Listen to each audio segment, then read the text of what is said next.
Tak, 21 dekabr, hə, mən də həmişə videoda. 21 dekabr hara gəlmişik? Kuzunlazaya. Kuzunlazaya gəlmişik, bəli. Çəkirəm qızlar, çəkirəm. Gəlmişik, bu bizim qrupdadır. Gəlmişik Şahdağda, parkingdə. Bu bizim...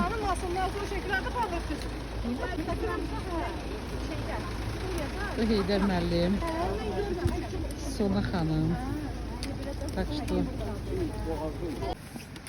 Ön hissədə bizdə gedək Kamil ya da Oğuz. Arkada mən gəldim. Arada bir dəyişəcək yox. Vəqət dəyişiləcək. Rabitə olacaq öndə və arkada. Ən arkadakı vəqətdən geri qalmırsınız. Geridə qalanda narahat olmasın, köməkliyin aparacaq. 8 kilometr yolumuzdur. Buradan düşəcəyik aşağı.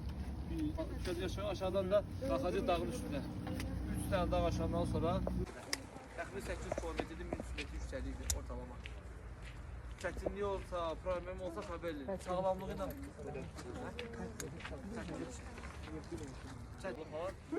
İkinci şey, bizə müraciət edən dərmanlar arxadadır məndə. Davir dərmanlar var, arxada məndə.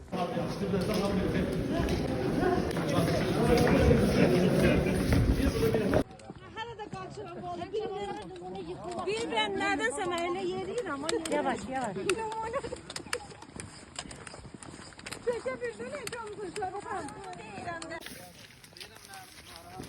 Arkadaşlar buradan aşağı nöqtələrdə sürüşkən bölgələri görürsünüz. burada tərəvəzi yemək. Aşağı nöqtələr sürüşkən bölgələrdir.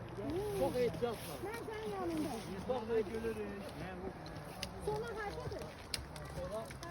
Telefon çıxardım. Hazıram. Onun kabı var. Sen buradan zaten biraz.